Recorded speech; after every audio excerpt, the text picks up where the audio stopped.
Good morning sir. हाँ, complainant खुद आए हैं मनोज कुमार गुप्ता, कंप्लेंट नंबर 1876।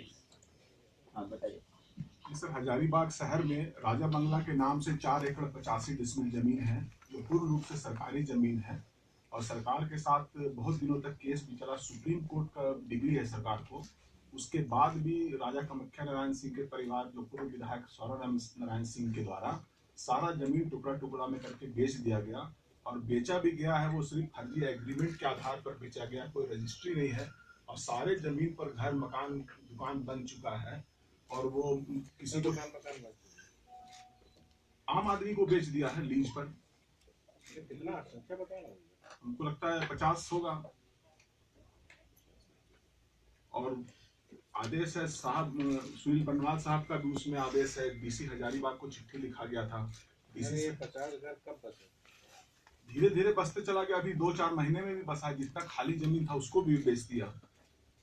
और सबसे बड़ी बात है कि वो जो एग्रीमेंट कर रहे हैं वो एक ट्रस्ट बना करके रिलीजियस एंड चैरिटेबल ट्रस्ट के नाम से, और ट्रस्ट के जो जिनको चेयरमैन है ट्रस्ट के, उनका भी देहांत हो चुका है। जिनका सील्ड एंड साइन बाय लिखते हैं RN तिवारी, वो उनका भी देहांत हो चुका है और उनके नाम पर मोहर मार मार करके और है सो सारा जमीन को बेचा जा रहा है। जमीन सरकार का है पूर्ण रूप से। लोग तो इसको पब्लिक तो फ्री में जमीन मिल रहा है। 25 लाख रुपए डिसमिल का जमीन है और मिल रहा है 5 लाख रुपया में एक कट्ठा जमीन। रेंट कौन कलेक्ट करता है? रेंट करता है कलेक्ट वही रिलीजियस एंड चैरिटेबल ट्रस्ट के नाम से ट्रस्टी है। अभी तो सौरभ नारायण सिंह ही है, उन्हीं के लोग रेंट वसूलते हैं। लेकिन वो तो ट्रांसफर नहीं हुआ ना उसका? नहीं, ट्रांसफर कुछ नहीं हुआ है, रजिस्ट्री भी नहीं हुआ। जरा बताइएगा डीसी हजारीबाग। सर ये मामला सर 1960s के आसपास पटना हाई कोर्ट के द्वारा सर इसमें जो राजा और उनके परिवार वाले उनके पक्ष में निर्णय हुआ था सर। और 2007-8 के आसपास सर इसमें सुप्रीम कोर्ट के द्वारा उनके पटना हाई कोर्ट के जजमेंट को खारिज किया गया था सर। उस बीच में उन लोगों ने जो जमीनें बेची हैं सर, उसके संबंध में सर, क्योंकि हम लोगों ने इसमें एक उच्च स्तरीय टीम गठित करके जांच करवाया है सर। उसमें अपर समाहर्ता, भूमि सुधार उप समाहर्ता और अंचल अधिकारी हैं। तो अभी ये सर हम लोगों ने प्रस्तावित रखा है सर कि जो उस बीच में जमीनें सेटल की गई हैं उसके संबंध में हम सर उन्हीं के फेवर में एज इंक्रोचमेंट ट्रीट करते हुए सेटल करके रेंट वसूली का काम करें।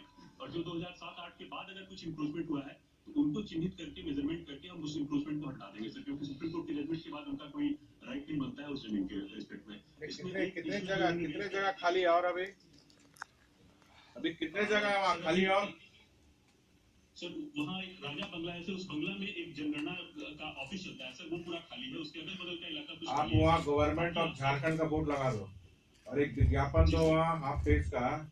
इस जमीन को कोई जनता नहीं खरीदे, ये सरकारी जमीन। इमीडिएट कल आप बोर्ड वहाँ लगा दो गवर्नमेंट ऑफ झारखंड और कल ही विज्ञापन दो, ठीक है? दूसरा ये कि रेंट अब उनके द्वारा नहीं कलेक्ट होना चाहिए, क्योंकि वो तो अथॉरिटी सरकार की खत्म हो गई। जिस दिन सुप्रीम कोर्ट ने जजमेंट दे दिया, अगर रेंट लिया भी जाएगा तो सरकार के द्वारा लिया जाएगा। तो सबसे पहले तो उसको बंद कराइए जिससे कि वो ओनरशिप क्लेम हो रहा है। और कौन रजिस्ट्री कर रहा है? रजिस्ट्री नहीं हो रहा है सर, सब फर्जी एग्रीमेंट हो रहा है। 420 केस करो, 420 का केस करो, चीटिंग केस, ठीक है? जिससे उनको चिन्हित किया जा रहा है सर। ट्रस्ट का भी सारा पैसा खा